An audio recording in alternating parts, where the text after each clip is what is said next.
Orthodox വൈദികനായ Kurichi വല്യപള്ളി വികാരി father റിറ്റു പാച്ചറയെ നടു റോഡിൽ പോലീസ് ഊതിച്ച് അപമാനിച്ചതായി പരാതി.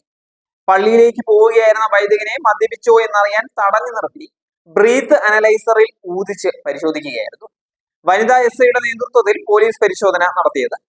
വൈദികനാണ് എന്നും പള്ളിയിലേക്ക് പോവുകയാണ് എന്നും അറിയിച്ചപ്പോൾ ആരായാലും ഊതിയിട്ട് പോയാൽ മതി എന്നായിരുന്നു പോലീസിന്റെ നിലപാട്.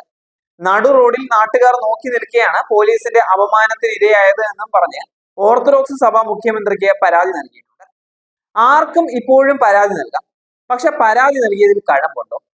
പോലീസിന്റെ നടപടി നിയമപരമായിരുന്നു. മദ്യപിച്ച് വാഹനം ഓടിക്കുന്നുണ്ടോ എന്നുള്ള പരിശോധന ഏത് തൊഴിൽ ചെയ്യുന്നവർക്കും ഏത് സ്ഥാനത്തുള്ളവർക്കും ബാധകമാണ്. പുരോഹിതനോ രാഷ്ട്രീയ നേതാവോ മറ്റു പ്രമുഖ വ്യക്തികളോ ഒന്നും തന്നെ ഒരു വ്യത്യാസമില്ല. വാഹനം ഓടിക്കുന്ന ആരെയും ഇതിൽ നിന്നും ഒഴിവാക്കപ്പെട്ടിട്ടുമില്ല. നിയമം എല്ലാവർക്കും തുല്യമാണ്. ആ തത്വം ഒരു ജനാധിപത്യ രാജ്യത്തിന്റെ അടിസ്ഥാനവുമാണ്.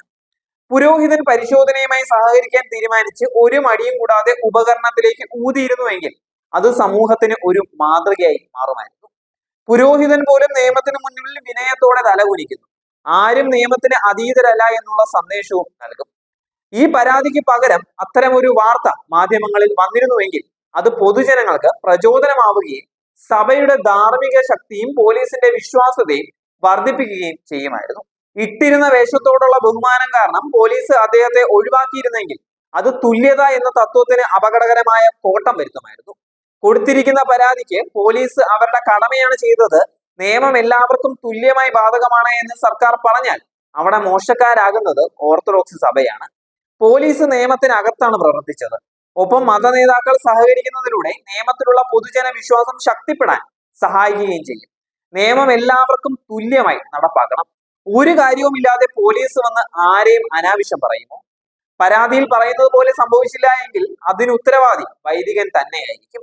പോലീസ് സമൂഹത്തിന്റെ മുന്നിൽ എല്ലാവരെയും ഊതിപ്പിക്കുമ്പോൾ വൈദികനോട് ഊതാൻ പറഞ്ഞപ്പോൾ ഊതിയിരുന്നുവെങ്കിൽ ഈ പ്രശ്നം ഒന്നും ഉണ്ടാവുകയില്ലായിരുന്നു. അതിനു പകരം പോലീസിനെ മര്യാദ പഠിപ്പിക്കാൻ ചെന്നു. അതുകൊണ്ടാണ് പോലീസ് പറഞ്ഞത് ഊതിയിട്ട് പോയാൽ മതിയെന്ന്. സ്നേഹം, ക്ഷമ തുടങ്ങിയ ആത്മാവിന്റെ ബലങ്ങൾ പുറപ്പെടുവിപ്പിക്കാൻ 4 വർഷത്തെ ശക്തമായ സെമിനാരി പഠനം പൂർത്തിയാക്കിയ ഒരു പുരോഹിതന് ഒരു വാഹന പരിശോധന കാരണം ഈഗോ ഉണ്ടാകേണ്ട ഒരു കാര്യവുമില്ല. ഇമാമായാലും തന്ത്രിയായാലും പുരോഹിതനായാലും എല്ലാവരും നിയമത്തിന് വിധേയരാണ്, അതീതരല്ല. അടിക്കടി വർദ്ധിച്ചു വരുന്ന വാഹന അപകടങ്ങൾ കുറയ്ക്കാൻ വേണ്ടിയുള്ള സർക്കാർ നടപടിയാണ് ഇങ്ങനെയുള്ള പരിശോധനകളെല്ലാം. എയർപോർട്ടിൽ ചെല്ലുമ്പോൾ ശരീര പരിശോധനയ്ക്ക് വിധേയരാകില്ല എന്ന് പുരോഹിതൻ പറഞ്ഞാൽ തിരിച്ചയക്കത്തേയുള്ളൂ, യാത്ര നടക്കുകയില്ല. വൈദികനോട് പോലീസ് ഊതണമെന്ന് പറഞ്ഞപ്പോൾ ഉമ്മൻചാണ്ടി സാറിന്റെ കാലത്ത് പാമ്പാടിയിൽ ഒരു പോലീസുകാരൻ അച്ഛനെ നിർബന്ധിച്ച് ഊതിച്ചതിന് അവനെ ദേവലോകത്ത് വന്ന് ക്ഷമ പറയിപ്പിച്ചു. അതുപോലെ നിന്നെയും പറയിപ്പിക്കുമെന്നായിരുന്നു ഈ വൈദികന്റെ മറുപടി. ഇത് കേൾക്കുന്ന പോലീസുകാരൻ എങ്ങനെ പെരുമാറണമെന്ന് ഊഹിക്കാവുന്നതേ ഉള്ളൂ. കുപ്പായം ദേഹത്തുണ്ട് എന്നുള്ള ധിക്കാരം, അച്ഛന്റെ രാഷ്ട്രീയം, പട്ടിണി മാറി തുടങ്ങിയതിന്റെ കുത്തൽ, സ്വന്തമായിട്ട് ഒരു ബൈക്കൊക്കെ വാങ്ങാനുള്ള നിവൃത്തി ആയതിന്റെ അഹങ്കാരം, നനയാതെ കിടക്കാനും ബൈക്ക് വെക്കാനും പോർച്ചുള്ള ഒരു വീട് സ്വന്തമായിട്ട് കിട്ടി. അങ്ങനെ എല്ലാം ചുരുങ്ങിയ നാളുകൊണ്ട് കിട്ടിയതിന്റെ എല്ലാ ലക്ഷണവും റോഡിൽ കാണിച്ചിട്ടുണ്ട്. മുൻപ്, അതായത് കഴിഞ്ഞ മാസം, ഒരു കത്തോലിക്ക വൈദികൻ അടിച്ചു പൂസായി കാർ അപകടത്തിൽപ്പെട്ടത് ആരും മറന്നിട്ടില്ല. കാരിത്താസിലെ ഒരു അച്ഛൻ നടു റോഡിൽ കാണിച്ച പരാക്രമവും മറക്കാൻ സമയമൊന്നുമായിട്ടില്ല.